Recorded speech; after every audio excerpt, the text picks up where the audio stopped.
Bom, e no fim de semana, em entrevista ao canal indiano First Post, Lula afirmou que Vladimir Putin, líder da Rússia, não será preso se decidir visitar o Brasil na próxima edição da cúpula do G20 no ano que vem.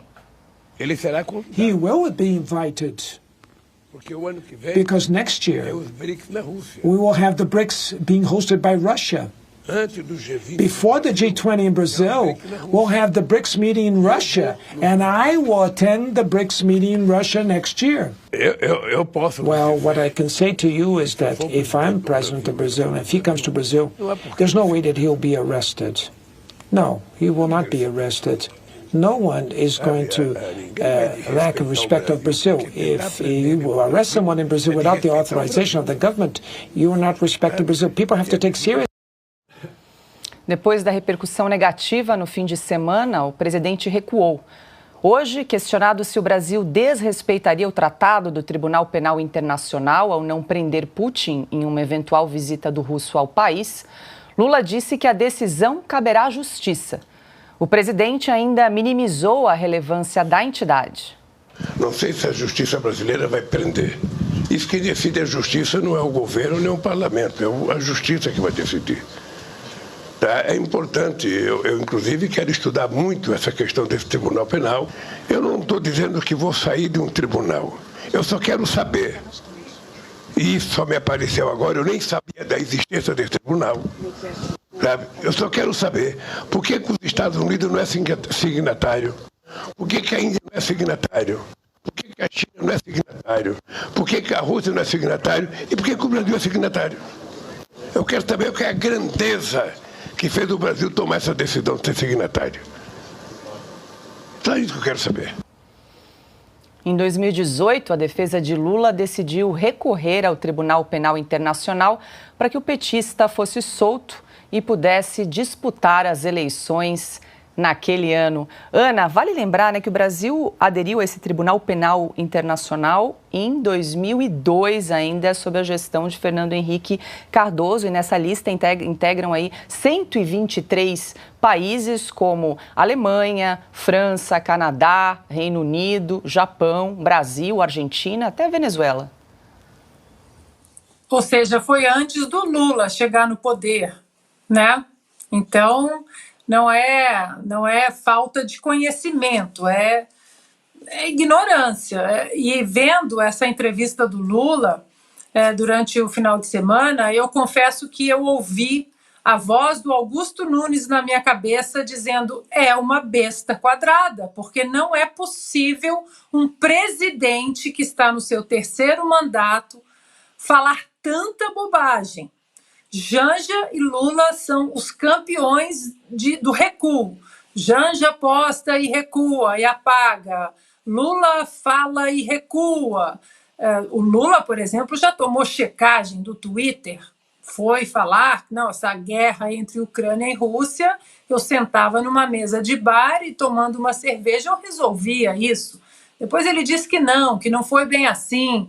Depois ele disse que a guerra da Ucrânia e Rússia, entre Ucrânia e Rússia, também é culpa da Ucrânia.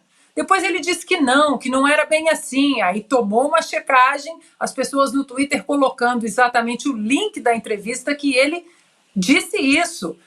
Então, de novo, Paula, eu vou linkar essa notícia com o meu primeiro comentário.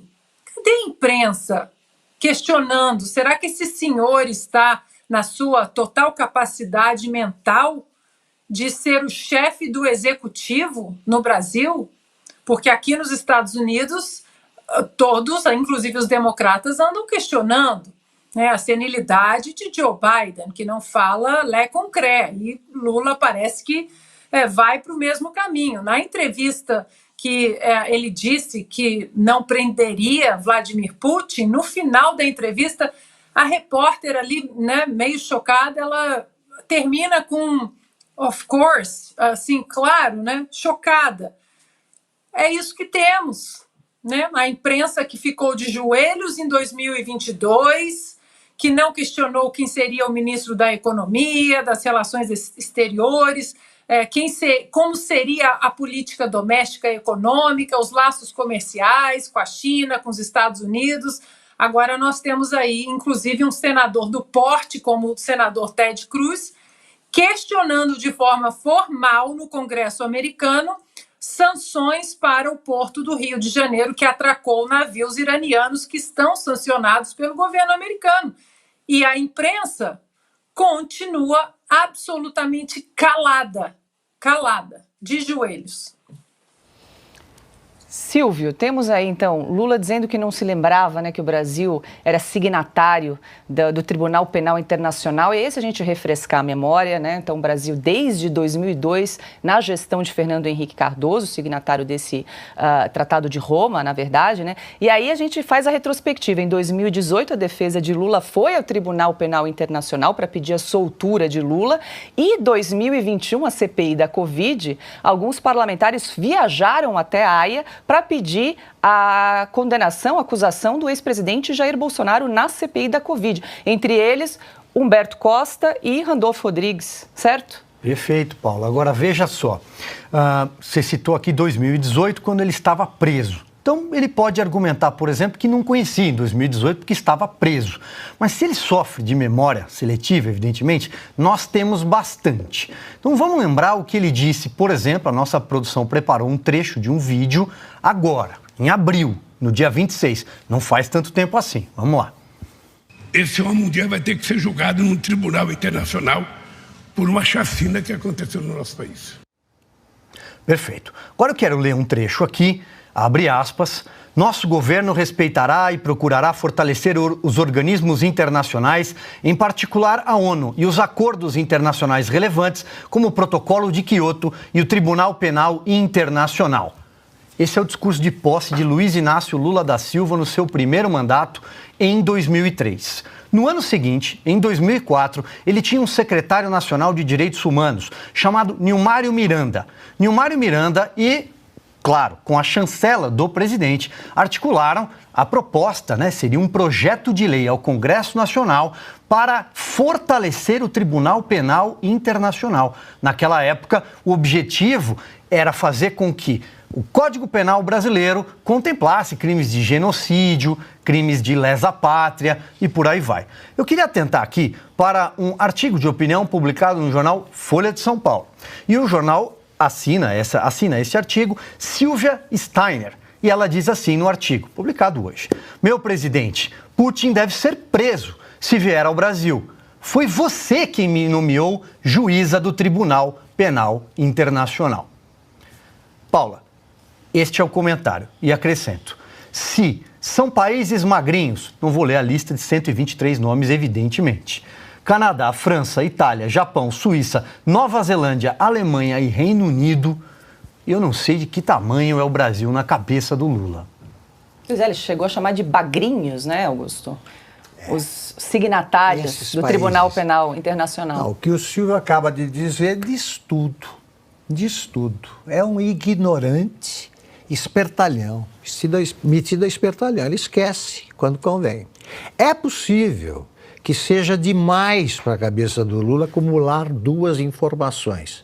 Haia e o nome Tribunal Penal Internacional, ou Tribunal de Haia. Para ele é coisa demais, aquela cabeça baldia, atulhada de lixo, né? É muito nome para guardar, é possível. Agora, ele nomeia, como acaba de lembrar, de informar o Silvio ao presidente, ele nomeia o representante. Ele recorre ao tribunal, mas o cara nunca leu nada, é um ignorante. Você soma a ignorância com a safadeza, porque ele ignora tratados que conhece também. Qualquer acordo internacional. Exemplo, no último dia de governo, ele transformou Cesare Battisti, que era um terrorista, assassino italiano.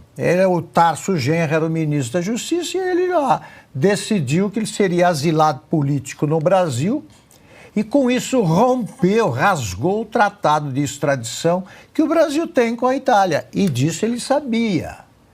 Então ele não respeita entidades internacionais que conhece e desconhece entidades às quais recorre. Como é que pode ser presidente da República?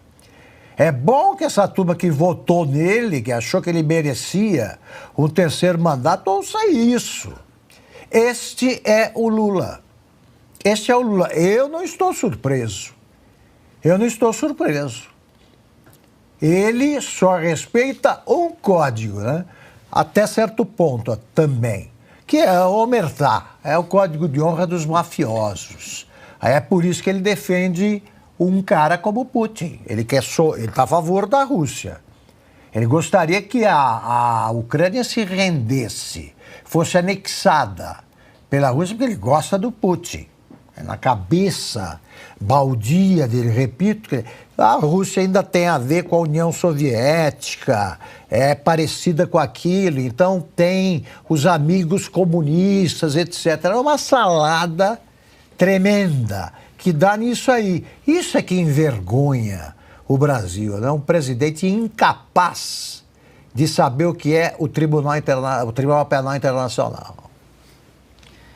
Paulo, e vale lembrar que esse Tribunal Penal Internacional anunciou um mandado de prisão do presidente russo Vladimir Putin em março deste ano, né? Não sei se Lula lembrava também dessa fase ou se foi também memória seletiva nesse caso.